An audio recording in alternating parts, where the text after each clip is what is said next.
Hello everybody, I am Mickey. I am not your mama's minister, and today we're going to be talking about some arts and crafts. And of course, because it's me, it has to be spiritual arts and crafts. So anyway, this is going to be right up your alley if you're into the scrapbooking or junk journaling, journaling in general, arts, if you are into uh, kind of having an unusual way of keeping your grimoire or your book of shadows. I almost said dark shadows. I've got it in my head. And then also for those of you who kind of have to keep your mystical work a little bit discreet or secret because of your living arrangements. And also those of you who don't like to have to put a lot of work into it every single day. All right, so we're going to start with this. So you're going to want to get some little notebooks. Now, this one my roommate gave me. It's a little thing that he got out of a loot crate, and it's for an anime that I like. And then this, I got ordered a bunch of these from AliExpress, primarily because, of course, they say magic book. Underneath it says some sort of stalker romantic thing, I guess. Magic helped me to find you in the big crowd, yet I cannot see through your heart. So I don't know what that means. Sounds creepy to me. I'll probably cover it up. So those kinds of things. So I like the really little ones, but this is actually a gift for somebody. And so this is a bigger size.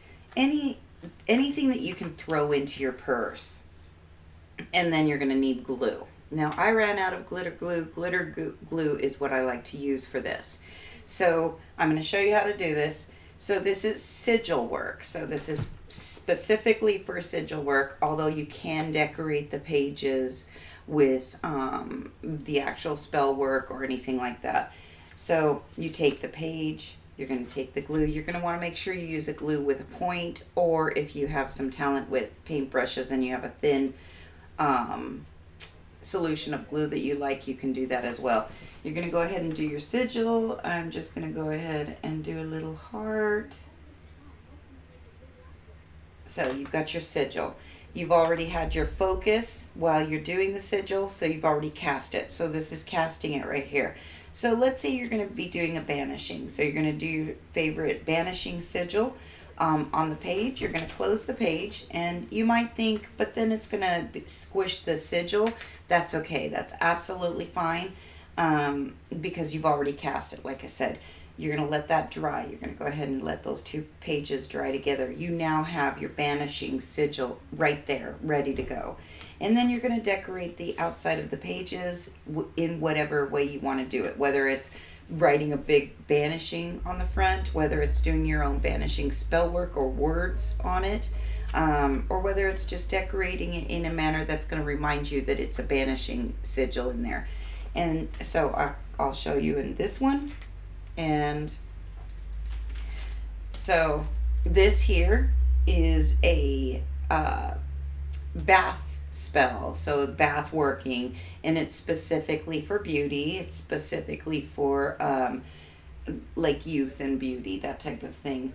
And so I did go ahead and cover the page with a favorite bath salt, and it's called You Haven't Aged a Day, Patrons of Beauty Milk Bath.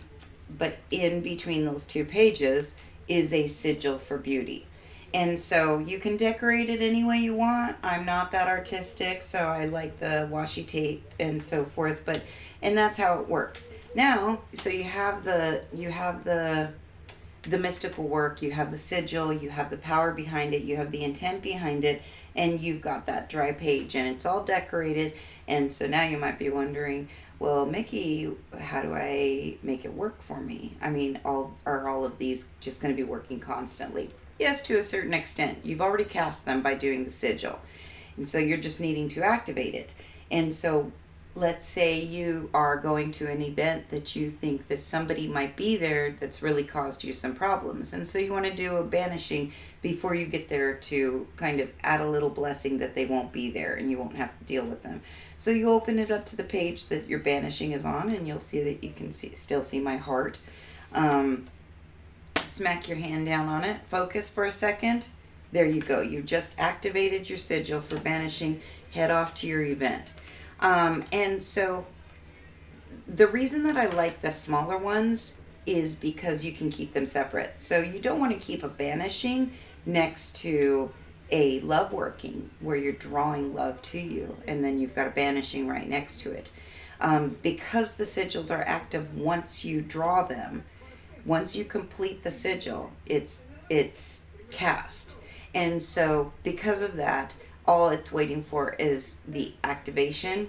And so because it's already cast, why take the chance? Sometimes it affects it, sometimes it negates it. And so why take the chance of keeping the two of them next to each other?